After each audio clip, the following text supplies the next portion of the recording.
if we could just have a look where we're at. Absolutely. We can take 4.8. You're 4.8? Yes. I'm 5.6, so that'll do. That'll do.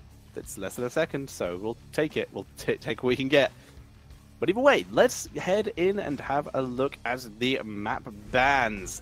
And it is going to be the Braxis and the Sky Temples banned out, and we're heading to Infernal Shrines, as picked by Super Perfect Team. One nice thing to maybe highlight and mention, guys, is the fact that the way it worked last phase in China is that these bans will actually persist.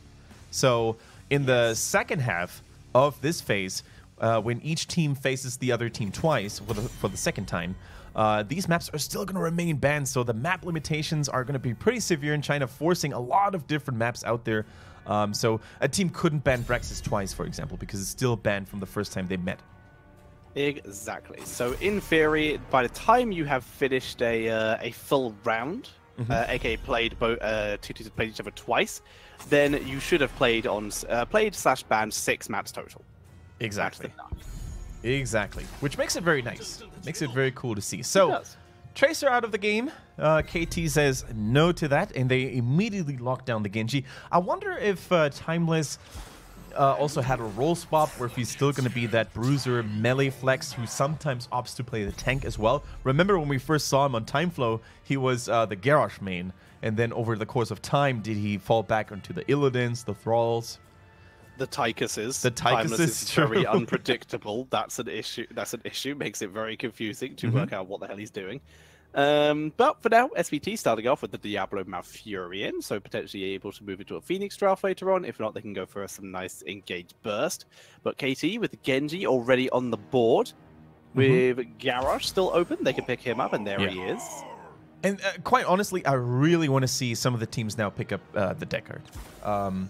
While he is not perfect in every situation, he's definitely good on many situations, especially on maps like Infernal, where there's a little bit of a siege up going on around the shrine. You can drop those potions preemptively. You have a huge high impact heroic ability with Stay a While and Listen. We've seen the impact of those heroic abilities at the midseason brawl time and time again. So I wonder what the reason is why people and teams in China, they haven't really prioritized him at all up to this point. The issue I have with the Deckard here is, once again, you're against the Diablo, so burst potential is very high, and this is what Deckard struggles with the most. So this is why Deckard is this is why I could argue that perhaps we will just not see that much Deckard in HGC China, because he explodes people. He explodes, and people who he tries to heal explode. So we'll have to see on that, because China likes their aggression. But now, though, SPT, second ban. It's already banning support would make a lot of sense here. Question is which one? It's gonna be no, it's not a support. Malthael banning out a solo lane, even though they don't have their own yet. So now they can afford to go someone like Sonya on their solo lane and be pretty comfortable. And the Medivh is taken out here as well. I mean, we talked about this very briefly before the game started, right? With Molly back in the team, they actually experimented quite a lot with Zarya, with Medivh, and they tried to make these comps work, and they looked okay, actually. Molly was by no means a bad Medivh, and even Melody C, even before that period in time when they still had Jin Zhao, they played an amazing Medivh composition every single time when he was on that hero. So it makes sense, to get rid of that hero, especially if as a team you don't feel very comfortable playing against it. There's a couple of heroes in Heroes of the Storm that, if you don't know how to play them, if you don't know how to keep them in check, they're going to break your game. And Illidan is one of those. He's not really a factor anymore. Genji's one of those. And Medivh certainly is one of those as well. This is true. I agree. The Medivh would have been very solid with that. And of course, the Diablo Medivh comp is just super good. So banning it out is sensible. So now SPT, they're open to go into the Phoenix. If not, then something maybe a little more bursty could be coming out, like the Hanzo, for example. There he is. With a Leoric. So that's the first Leoric of the day. I don't hate it per se, because with Blaze being such a fixed point of the current meta, even in China, there is one hero or two heroes, I should say, that kind of dominate the Blazing lane, right? That is Malthael. He's banned. Very smart, actually, because Malthael would have been a great counter against the Leoric. But now, if they want to choose Blaze, guess what? He's such a big body, such a slow-moving target. that it's so easy for Lyric to land the Drain Hopes onto him, right? And he's going to dominate the solo lane in most cases. That's true. Yeah, there aren't many... I guess Thrall is the only non-tanky melee usual solo laner left. They're just going to commit and just go straight into Sonya. And they bring out the Alexstrasza as well. Okay. I don't hate that. Maybe they will have to find something against the Dragon Queen now. Something, some way to really keep the Dragon Queen at bay. Maybe a Falstad with a Mighty Gust. You just gust her away when she uses the Dragon Queen. It's going to make her waste precious seconds until she's back in the thick of things. But let's see. Final pick. They need some more damage. Hanzo's good. This got to be Phoenix, right? Phoenix is open, true. That's a goodie. Like they've got so many slows: Lightning Breath, Spectral Swing. This is just Phoenix. That's all I've got, unless they want some more burst mage damage, in which case maybe a Gul'dan or someone like that, or Kael'thas on this map. There we go. Yeah, there's the Phoenix. Thank God. So I think that's going to be Melody C on the Phoenix and Lucky on the Hanzo. Yeah, there we go. The names are unleashed or unveiled. Yeah. Unleashed the names. No, but... Timeless is the Garrosh. Oh, so they're doing it again. Well observed, Tetcher. Oh, man. So, main tank, main shot caller, Timeless? Well, see if he can lead KT to victory. KT, traditionally, pre-Timeless, were a very aggressive team. Loved to just move as 5 and just kill people. So we'll have to see. Also, they're stealing a bit of a time flow strat here. Where Alexstrasza, if Alexstrasza goes with the movement speed, then that's a time flow strat where you just basically get the movement speed onto Garrosh and just have him run in and flip someone. And it's no coincidence that Timeless is in that team. Exactly, that's what I'm suggesting. Yeah. I'm thinking shenanigans. Really cool. All right, so Lucky, definitely one of the best Hanzos in the league. He was tearing things apart when he was playing on that hero for the 1, so it makes sense that he's going to keep his baby boy for SPT as well. And Melody C seems to be, at least for now, another dedicated ranged assassin. So that is one scary backline. I do want to say that. So such dangerous players, much wow, but can they pull it off? We're going to find out here with SPT coming and diving into Infernal Shrines for game number 1. But Tetcher, KT, they want to hold their own with maybe Timeless taking the lead. For now, though, we're going to introduce the super perfect team in the blue trunks with Lucky on Hanzo, Melody C on that Phoenix, Misaka's playing Diablo, Soap on the offlane on the Leoric, and ZZH on Malfurion. And on the right-hand side, it is going to be KT, or Kudos Top, with Hope on Tychus, Timeless on Garrosh, TWT on the Alexstrasza, Hikari, on the Sonya, and Hape is playing the Genji. Genji it is. Oh man, for a player that is not really known in the league, it's always quite the pleasure for us casters to watch him on the Genji, right? Genji is such a flashy playmaking hero, so we really want to see what they, if they have what it takes to make him look good, that is. So Hape here, trying to go for sneaky flank here. Already getting rid of the shields of Melody C, but not really a biggie here, and looks like Soap is going to go for the solo lane here as well. I like what Sonya did, Tetcher. When you play against a Leoric, the first reaction might be as a Sonya to go maybe for the Warpaint, right? So you heal against the damage, but actually, Leoric's auto attacks, they hit like a truck. They're very slow, but they hurt quite a bit. So the block coming in from Sonya makes a lot of sense. Misaka gets flipped by Timeless, finds an escape route via Tychus, and Sonya does get taken out in the top lane, SPT, with first blood. I mean, if you're a solo laner and you play at such a high level, you need to expect a potential early gank, especially if you don't see a 4-man rotation, right? The moment you see a 4-man rotation on the enemy team, you're like, okay, I'm safe for now. But the moment a hero like Phoenix, Hanzo, as long as they don't group up, you can expect some shenanigans going on. I'm feeling it less likely we're going to see the extra movement speed on the Abundance coming in from Alexstrasza. Due to the fact that she has gone for a Q-based build, at least to begin with. Other sides, we're seeing the, once again, Arsenal synergy, the most bursty style for Phoenix at its levels, and I have lag. Same here. So maybe if we just leave it at the same time, we're still going to be on sync. Hopefully, I'm still going to check my time. 732. All right, let me double check here as well. 7-8. There we go. Hey! Close enough. As we see the rest of the KT continuing to rotate around, they have a Kazuma camp to meet up with the SPT Kazuma camp in the mid lane now, with Sonya even coming down to defend it a little, maybe put some pressure onto Phoenix.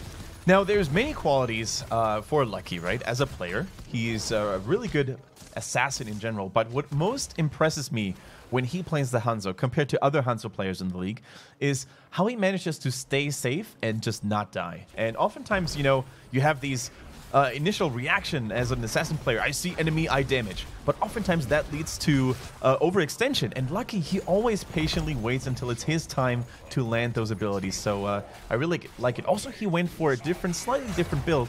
Not going for the PvE damage on the scatter build, but instead going for the explosive arrow.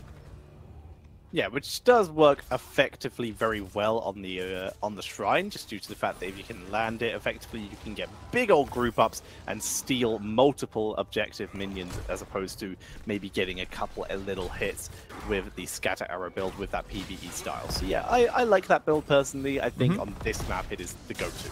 Especially on this map, you bring up a really good point. All these skeletons will basically serve as explosion tools that he can use to deal a little bit more AoE damage. Now Soap is holding the front line. He was scared of getting stunned there, I believe. That's why he used the Wraith Walk. Now needs to be careful, of course, not to get flipped into the enemy team's backline. Hape is actually going in very deep. He needs to be very careful, but here comes the Dragon Queen.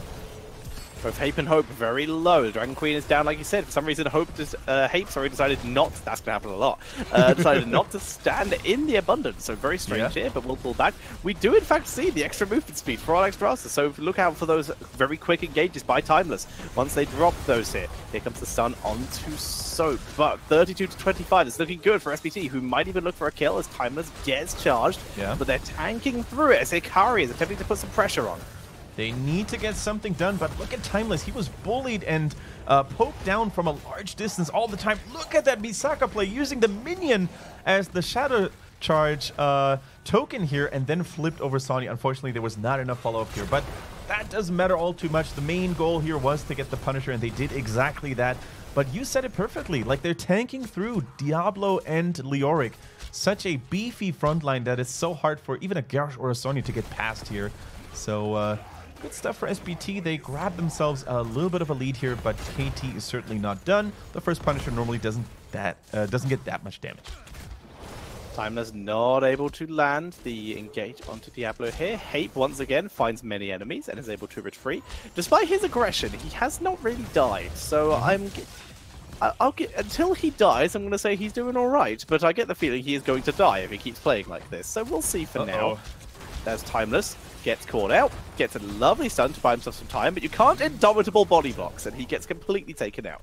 Yeah, that was just an easy kill there for SPT, and guess what? If you walk in there like la-di-da and your support is nowhere near to be found, even if you're a Garrosh, you're going to regret that life choice, especially if there is a Diablo on the opposing side, flipping you over and then slamming you into the wall, and with his massive body preventing you to escape out of that misery. So he should have probably waited until Alexstrasza was a little closer. She also went for the Life Blossom at level 7, by the way, so infinite healing potentially, as long as she remains in good health conditions.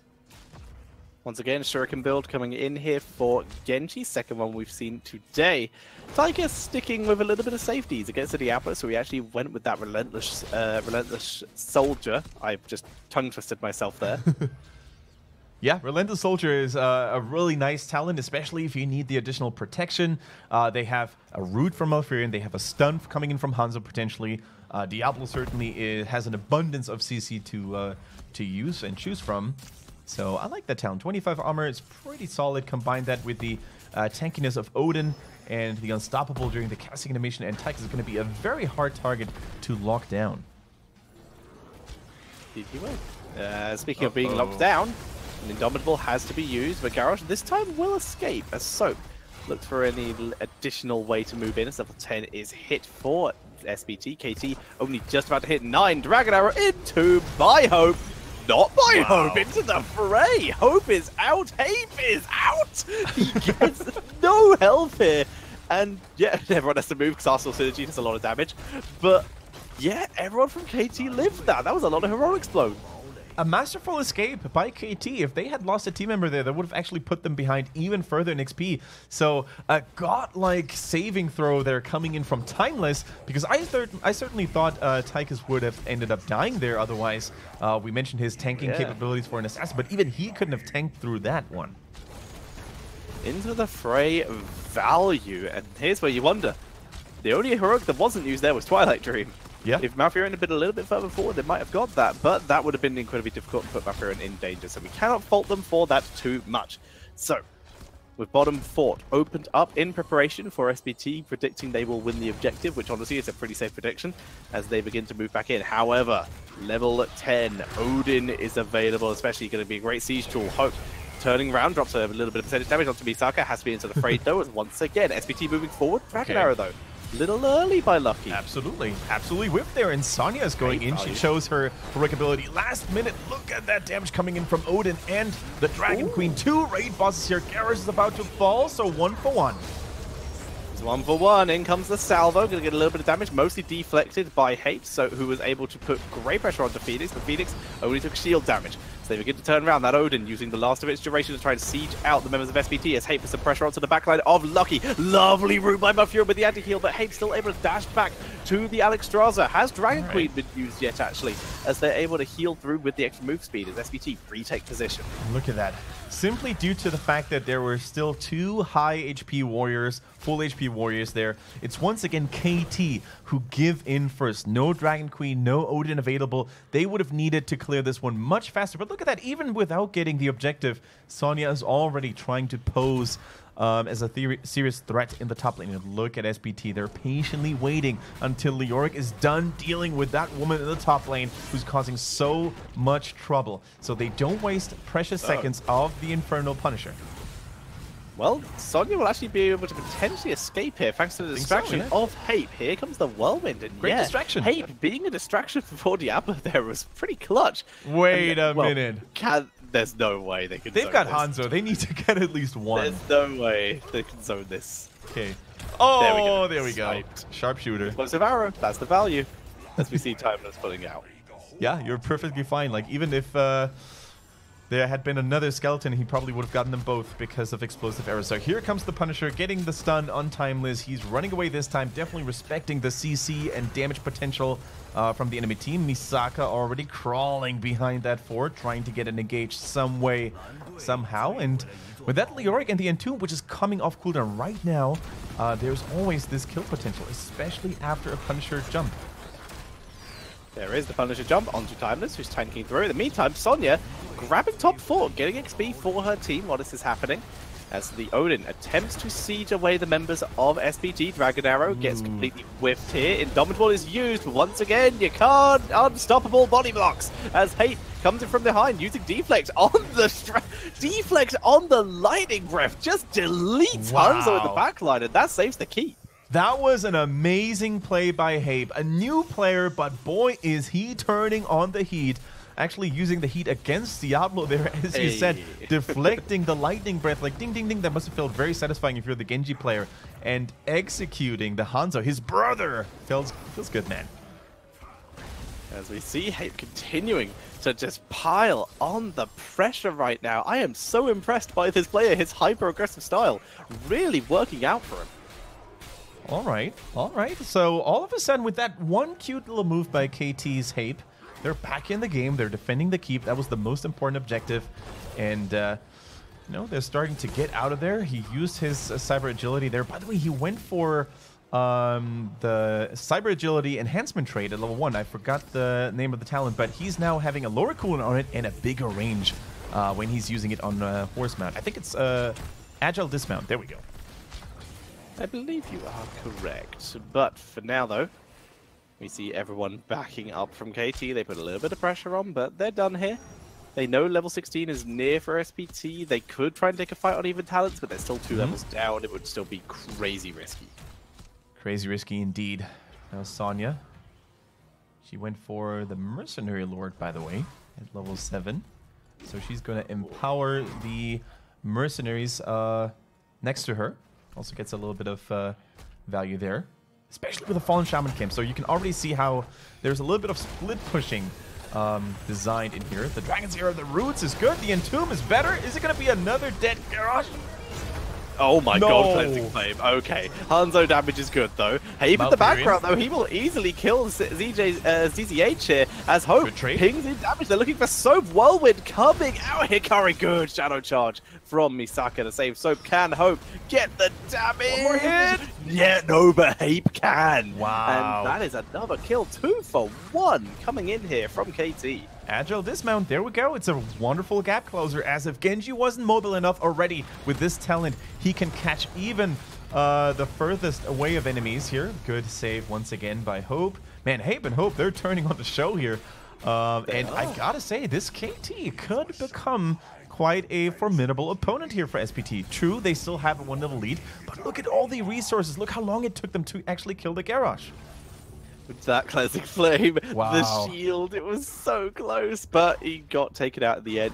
But then, able to get Malfurion with the X-Strike, blocks the Purification Salvo with Deflect. Hape is just on point. Yeah, absolutely true. And 16 is now going to be here. It's going to be yet another team fight on equal footing. Misaka's going in once again, trying to go for the Tychus. Into the fray again, puts Hope in a safe position. Down goes Diablo. Hape picks up the kill as Garrosh charges forward with reckless abandon, looking for another kill, but he's too low, being forced to back up. Diablo died, but he is back because he was sitting on 100 souls. So he's now baby Dibbles. Not as tanky anymore, now. But still he will be back, and that's all that matters. Why don't we have baby Dibbles skin? We have that'd be cute. We have little Ragnaros, little Dibbles. Seems adorable. There is this one toy in the Blizzard Gear store. It's like the Cupid Deadly Diablo. That would be an amazing skin. Yeah, exactly. We need all of those. As we see Hope getting focused pretty hard. Timeless is still not full as he takes a fair amount of damage. He uses his shield though that he has.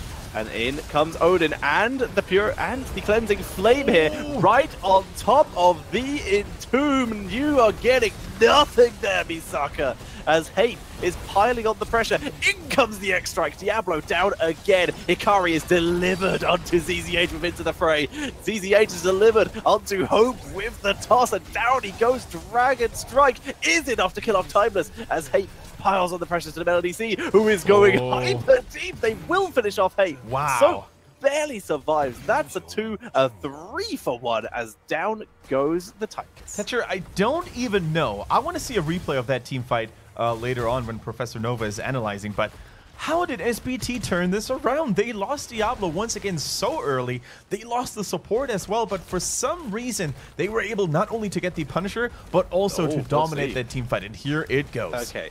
Keep an eye on Phoenix here. This is where it just starts going wrong. Lucky is pressured, but Melody C is literally just Arsenal synergy over and over again so much that he's able to pile on the pressure to everyone. Oh, God. That was peculiar. Beautiful Purification Salvo. Phoenix was left alone and literally was able to get all the damage he wanted and also pick up the objective because his attacks are AoE. It's crazy. And this one time, Hape was a little too confident, a little too cheeky, right? There we go. No, not ending. Okay. They did a lot of damage, though. I expect, like, if they'd gone with that, they might have been able to end the game. Nice pull, actually, back to the keep. So the core only ends up going to 46%. While that is still a considerable amount, it's definitely not enough to take the core for SPT. So, true, they did get a significant win, but true, KT is also still in the game. And with the prowess in team fighting that they've showed up to this point, I think they can make a comeback happen if they maybe either fight before 20 or they just wait patiently and then fight on even terms again. Diablo's still not over 100 souls. He's still squishy. Dragon Strike gets dodged. Nice and easy. Hape, though, not so easy. Twilight Dream, see you, nerd, as he gets taken out. Hope is also in a little bit of trouble. Alexstrasza just dropping all the heals onto him. Odin drops for the armor. Nicely done. Hikari's going deep as they look to turn on to Misaka, the non-tanky Misaka. This is a 4 versus 5 right now. The KT are trying to win. They delete Phoenix. Moving forward, they've already taken Soap. They've taken 2 kills for 1. They're looking for more. Hikari trying to get to Lucky, but they don't want to stand that near to towers with Misaka on the ball. All right, Tetra, this is the teamfight KT was trying to get. This is where they caught SPT with their pants down, and they basically destroyed 2 heroes, and that's exactly what they needed. Did you see that 75 armor on Odin, by the way? That, of course, really yeah, it was crazy. Like the Relentless Soldier, you had the armor built in from the Odin, of course, as well. And then he also has the Neo Steel coating, which adds additional spell resistance, 75 spell resistance against enemy burst damage, like the Genji, like the Hanzo, like the Phoenix Salvo. If he activates it at the right time, he's not going to feel any pain whatsoever. Yeah, which he did in that last fight. The salvo was dropped. He was still even in the tomb at that point. So he just pops Odin, pops Neo Steel, and he is tanking through all that. Really nicely done. But even with all these fights that KT is starting to do really well in, they still only have 46% of their core. They still don't have 20. They're still half a level away from 20, whereas SPT already have it. And now with Buried Alive, everyone on KT is in danger. Absolutely true. Absolutely true. But I gotta say, Misaka looks a little shaky on that Diablo. True, he has good engages, but oftentimes he doesn't have the necessary resilience against all that spot-on damage and focus fire from KT. Especially Taika's Hope proves to be quite the bane for the Warriors of SPT. So it's really going to come down a lot to... never mind, Diablo's going back in. I was going to say, are they going to take it slowly? Whoa! The Entomb tries to predict the landing spot of Hope as Timeless tosses him back in. 3-man groundbreaker. Soap is gone. The X-Strike hits nothing. This is a level 20 fight as they move forward. Yep. It's a level 20 Shuriken upgrade for Hape as he's trying to push forward. Big red button just short of Melody C as they look for one more kill. It's 1 for 0. They're looking for Misaka, but they can't chase like this. Yeah, they can't chase. The distance between the 2 teams was too large. But hey, at least they're going to get this Punisher now. The bottom keep is still standing. Middle keep is decently pushed out, so they don't have to worry about getting backdoored. And look at Misaka, he hasn't had enough. They're trying to make something happen again, but the Odin is actually still active as well. But no Dragon Queen, no Odin anymore. Yep. Can SPT get something here? This is the most classic of SPT moves, moving in a man down. The fact is they're not about to be a man down. Leoric has respawned. They're going to try and fight this a second time. This time, looking for Genji. He gets buried alive. Genji is down, but so is Diablo. There's the wind buffer trying to zone away Melody C, so he can't really get that good wraparound he did last time as they move forward, dodging the drain of Soap. Wow. And again, KT trades 1 for 1. They Timeless trade in trouble. 1 for 1.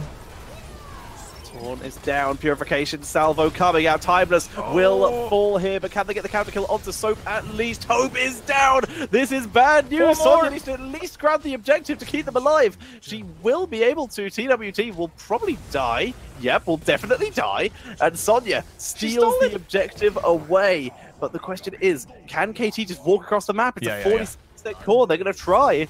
But the deaths were so staggered. There's only 22 seconds left for Genji. Yeah, catapults on the core. Probably gonna... Yeah, catapults on the core. That's it.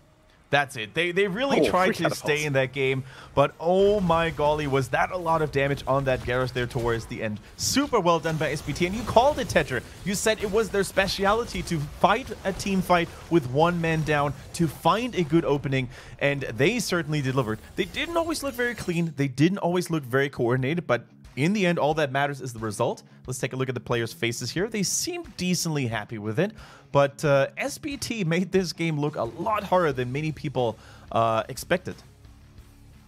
Yeah, KT, they took some really solid fights, but I don't know. I think there was a couple positioning errors from KT that were really punished very effectively by the Roots of Malfurion and, of course, the hard engages with the Entomb.